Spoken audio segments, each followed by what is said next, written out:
Hello guys, welcome to my YouTube channel Bal Kishan easy chemistry. तो बेटा आज हम आपके लिए लाए हैं 10th के मेटल नॉन मेटल में मेटल एक्सट्रैक्शन का टॉपिक। ठीक है बेटा।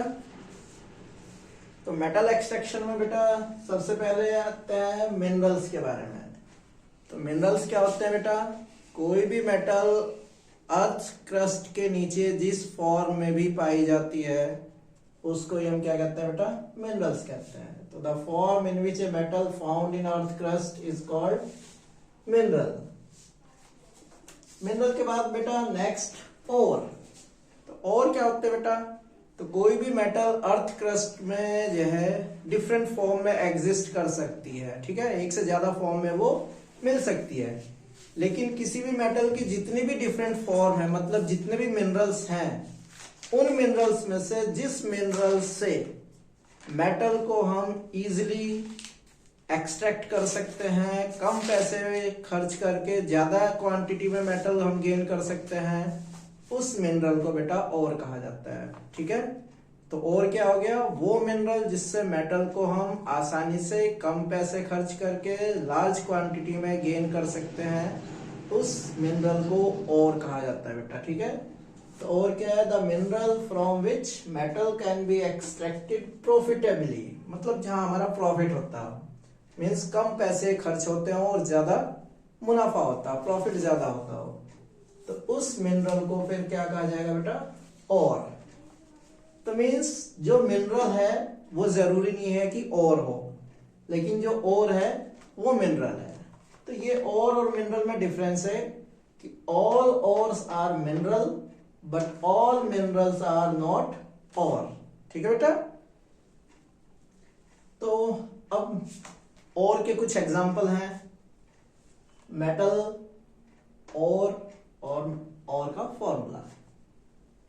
तो जैसे आयरन है, आयरन हेमाटाइट और मैग्नेटाइट दो फॉर्म में पाया जाता है बेटा। दो और हैं आयरन के, हेमाटाइट और मैग्नेटाइट। हेमाटाइट का फॉर्मूला है Fe2O3, मैग्नेटाइट का फॉर्मूला है Fe3O4। मरकरी है बेटा, मरकरी का और है सिनाबार, फॉर्मूला उसका HgS। एल्यूमिनियम का बॉक्साइट,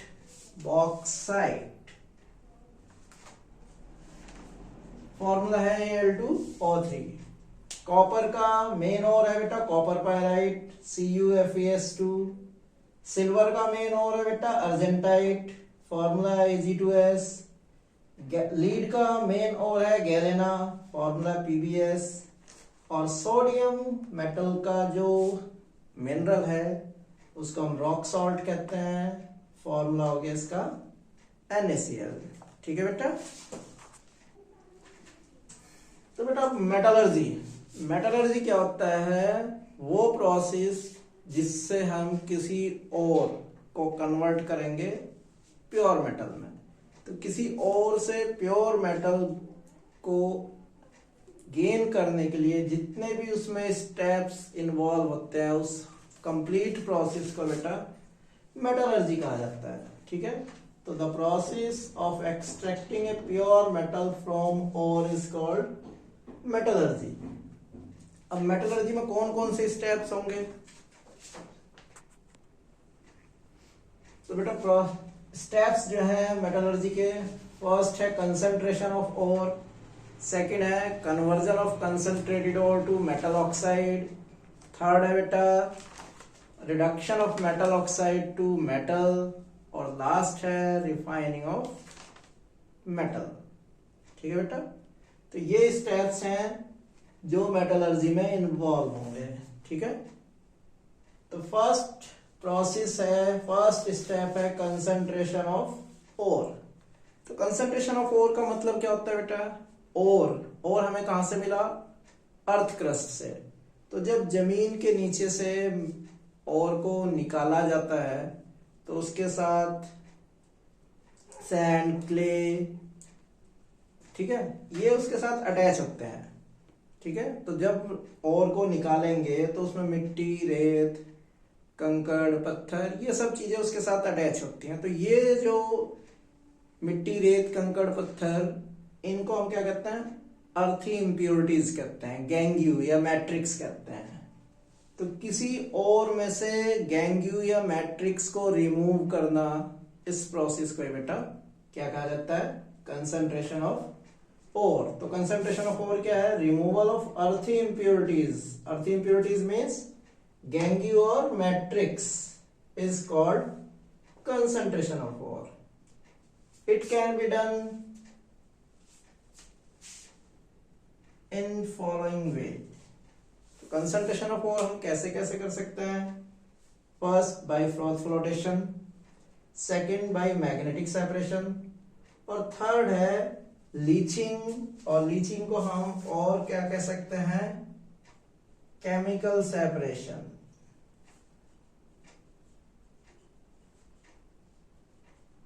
ठीक है बेटा, तो अब इन प्रोसेस को हम वन बाय वन डिस्कस करेंगे, फ्रॉथ फ्लोटेशन, मैग्नेटिक सेपरेशन और लीचिंग को। तो बेटा फर्स्ट प्रोसेस है फ्रॉथ फ्लोटेशन प्रोसेस। तो फ्रॉथ फ्लोटेशन प्रोसेस बेटा केवल सल्फाइड ओर के लिए अप्लाई होता है। ठीक है, तो this method is used only for sulphide ore. तो अगर ओर आपका सल्फाइड है तो ही हम फ्रॉथ फ्लोटेशन प्रोसेस वहां पे अप्लाई करेंगे, otherwise we use any other method।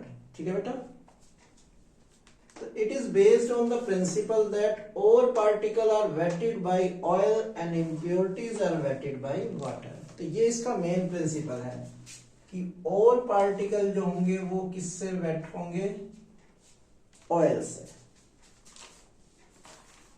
और impurities are wetted by water। तो impurities जो होंगी वो वाटर से वेट होंगी, गीली होंगी, मतलब वाटर के कांटेक्ट में रहेंगी। और जो और पार्टिकल होंगे वो किससे वेट होंगे? ऑयल से, मींस ऑयल के कांटेक्ट में रहेंगे। In this method powdered ore is mixed with water containing pine oil in a tank. When air is passed through a pipe the ore particle float with froth while impurities were settled down। तो इसमें क्या करते हैं कि एक tank ले लिया हमने, उसके अंदर वाटर फिल कर दिया, उस वाटर में हमने थोड़ा सा पाइन ऑयल मिला दिया। ठीक है, अब इसमें जब पाउडर और हमने इसमें मिक्स करने के बाद इस पाइप के थ्रू एयर पास करेंगे इसमें। तो बेटा क्या होता है कि अगर हम किसी लिक्विड में पाइप से एयर पास करें तो उसमें क्या होता है? बबल्स का फॉर्मेशन होता है। तो ऐसे जैसे यहां से तेजी से एयर पास होगी तो इसमें क्या होगा? जैसे यहां तेजी से एयर इसमें से हॉल में से बाहर आएगी तो इसमें फ्रॉथ बनेंगे, झाग बनेंगे, बबल्स बनेंगे। ठीक है, तो इसमें बबल्स बनने स्टार्ट हो जाएंगे बेटा। अब और पार्टिकल में ये खासियत होती है बेटा कि और पार्टिकल जो होते हैं वो लाइट वेट के होते हैं और इम्प्योरिटीज जो होती हैं वो हैवी होती हैं। तो ore particle being lightweight gets attached with froth and starts floating over water। So since ore particle float with water, that's why this process is known as froth flotation process। अब बेटा impurities heavy होती हैं, तो heavy होने की वजह से दे वर settle down. तो इम्प्योरिटीज क्या होगा बेटा? वो नीचे बैठ जाएंगी।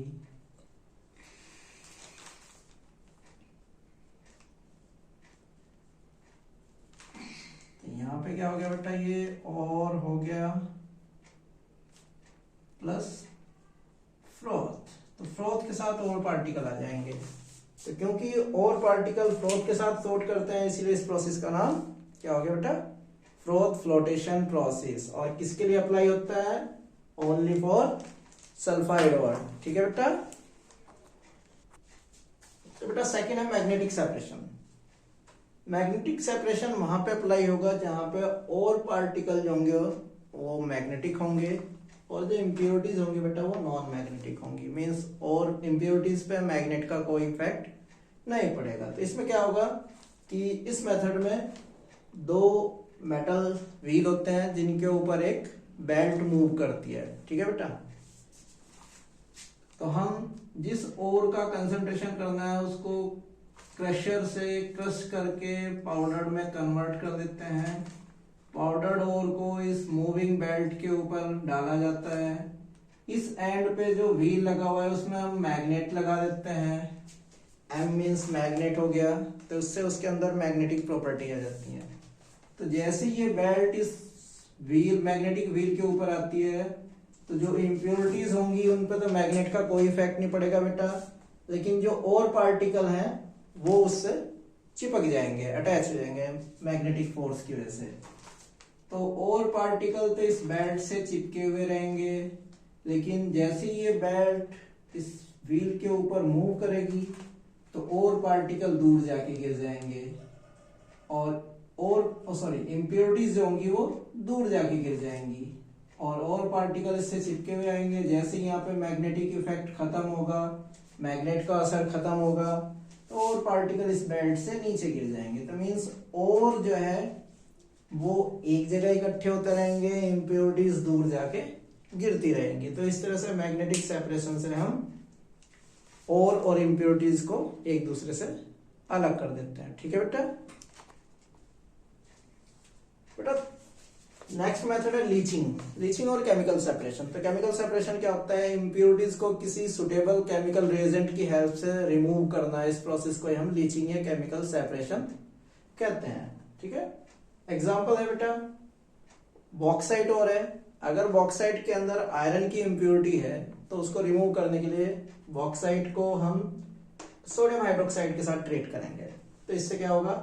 सॉल्यूशन बन जाएगा सोडियम मेटा एल्यूमिनेट का, और जो आयरन की इम्प्योरिटीज होंगी वो नीचे बैठ जाएंगी, सेटल डाउन हो जाएंगी। ठीक है।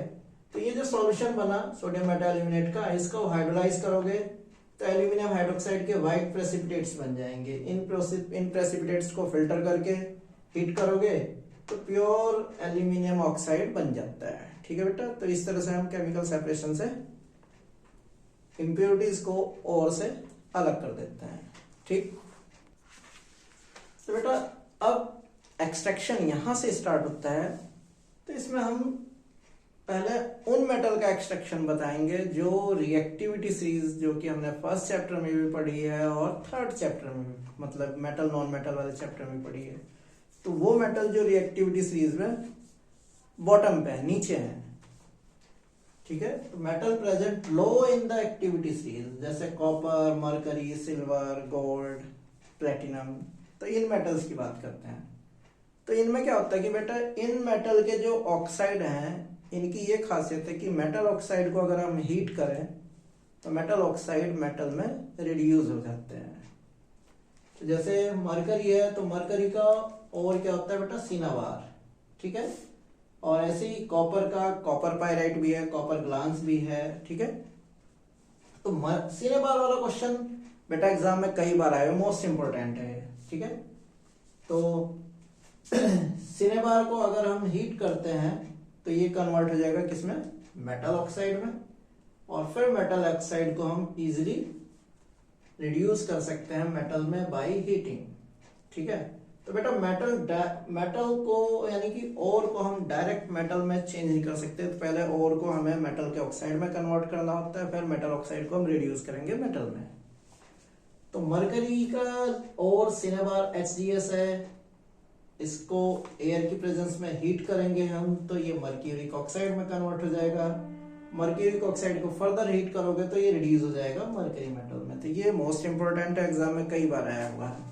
ऐसे बेटा कॉपर का और कॉपर ग्लांस को हीट करोगे तो कॉपर के ऑक्साइड में कन्वर्ट हो जाएगा, और कॉपर के ऑक्साइड को फिर हम बचे हुए कॉपर सल्फाइड के साथ हीट करेंगे तो वो कॉपर मेटल में उसको रिड्यूस कर देगा। ठीक है बेटा।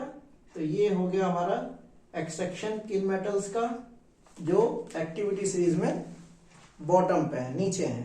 ठीक है बेटा। तो बेटा सेकंड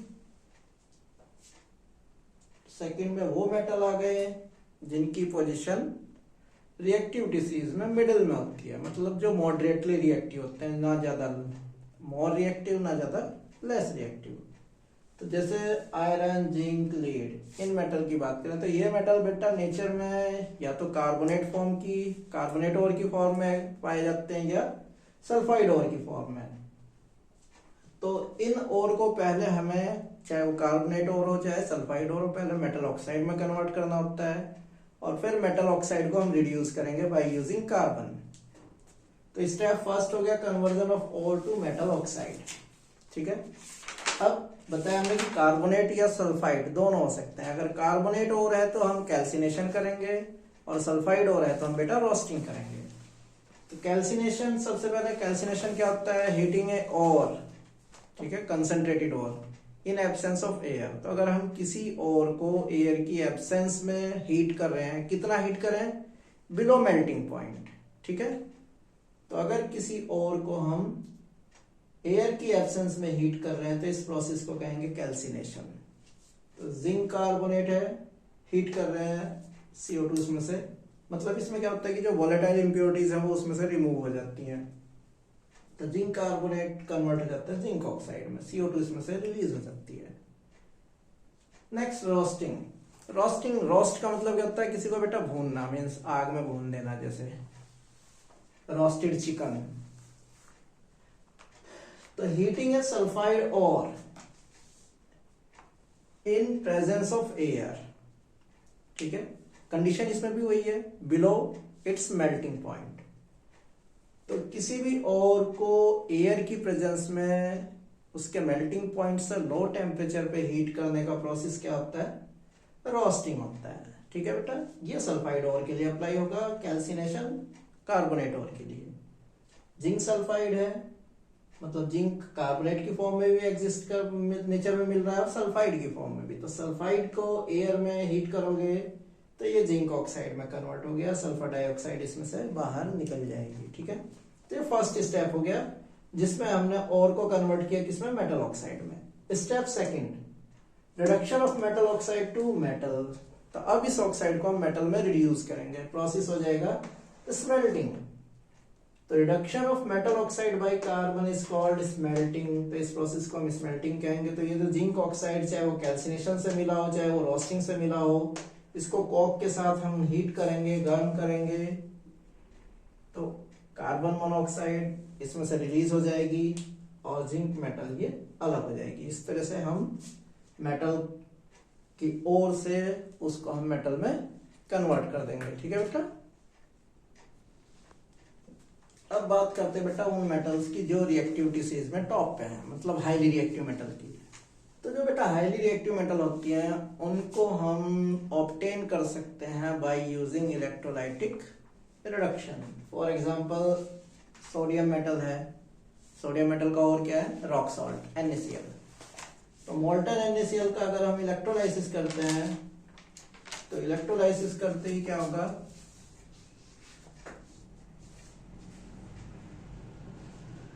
सोडियम आयन प्रोड्यूस हो जाएंगे, क्लोरीन आयन। सोडियम आयन कहाँ चले जाएंगे बेटा, कैथोड पर। क्लोराइड आयन कहाँ चले जाएंगे, एनोड पर। एनोड पे हमेशा ऑक्सीडेशन होता है, जो भी एनोड पे आएगा वो क्या करेगा, इलेक्ट्रॉन डोनेट करेगा, और जो कैथोड पे आएगा वो इलेक्ट्रॉन गेन करेगा। तो क्लोराइड आयन इलेक्ट्रॉन डोनेट करके क्लोरीन में ऑक्सीडाइज हो जाते हैं और कैथोड पर सोडियम आयन इलेक्ट्रॉन गेन करके सोडियम मेटल में रिड्यूस हो जाते हैं। तो इस तरह से हम इलेक्ट्रोलाइटिक रिडक्शन से हाईली रिएक्टिव मेटल को हम ऑब्टेन कर सकते हैं। ठीक है बेटा, तो लास्ट स्टेप है बेटा मेटल एक्सट्रैक्शन का, रिफाइनिंग ऑफ मेटल। ठीक है, तो रिफाइनिंग ऑफ मेटल के लिए जो वाइडली यूज्ड प्रोसेस है वो है इलेक्ट्रोलाइटिक रिफाइनिंग और इलेक्ट्रो रिफाइनिंग। तो इलेक्ट्रो रिफाइनिंग क्या होता है बेटा, द प्रोसेस ऑफ रिमूव। पहले तो रिफाइनिंग क्या होता है, किसी भी इम्प्योर मेटल से इम्प्योरिटी को रिमूव करना। ठीक है, इस प्रोसेस को हम क्या कहते हैं बेटा, रिफाइनिंग कहते हैं। The process of removing impurities from an impure metal is called refining. In electrolytic refining, the impure metal rod act as anode and pure metal rod act as cathode and metal salt act as electrolyte. तो ये चीज main है कि electrolytic refining में जो impure metal road होगी वो क्या करेगी बेटा, वो एनोड की तरह एक्ट करेगी, और जो प्योर मेटल रोड होगी वो कैथोड की तरह एक्ट, और मेटल का जो भी सॉल्ट लेंगे हम वो इलेक्ट्रोलाइट होगा। तो ये ध्यान रखना कि जब डायग्राम बनाएंगे तो जो थिक रोड होगी वो इम्प्योर मेटल की होगी और जो थिन रोड होगी वो प्योर मेटल की बनानी है, ठीक है। और जैसे ही हम क्या करेंगे, इसमें से इलेक्ट्रिक करंट पास करेंगे तो इम्प्योर मेटल रोड से मेटल कैथोड पर जाके डिपॉजिट होने लगेगी, ठीक है। धीरे धीरे यहां से मेटल वो कैथोड पे इकट्ठी होती रहेगी बेटा, ठीक है। तो एनोड पे क्या होगा, कॉपर मेटल का ऑक्सीडेशन होगा, कॉपर मेटल इलेक्ट्रॉन डोनेट करके लूज करके कॉपर आयंस में चेंज होगी, सॉल्यूशन में चले जाएंगे कॉपर आयंस, और कॉपर आयंस जो सॉल्यूशन में है बेटा फिर वो कहां पहुंच जाएंगे, कैथोड पर, वहां पे इलेक्ट्रॉन गेन करके वो रिड्यूस हो जाएंगे कॉपर मेटल में। तो धीरे धीरे क्या होगा कि ये रोड जो है, ये रोड धीरे धीरे ये थिन होने लगेगी और यहां से कॉपर मेटल इस थिन मेटल रॉड के ऊपर डिपॉजिट होने लगेगा जिससे धीरे धीरे थिक होने लगेगी, ठीक है। तो इस तरह से प्रोसेस चलता रहेगा और कुछ टाइम बाद क्या होगा, ये पूरी की पूरी जो रॉड है धीरे धीरे ये खत्म हो जाएगी और इसमें से सारा कॉपर मेटल वो इस थिन रॉड के ऊपर डिपॉजिट हो जाएगा और जो इसके अंदर इम्प्योरिटीज हैं वो एनोड के नीचे जो है मड की फॉर्म में कलेक्ट हो जाते हैं बेटा। तो इसको हम क्या कहते हैं, एनोड मड। तो जो इम्प्योरिटीज है वो एनोड मड की फॉर्म में नीचे इकट्ठी हो जाती हैं।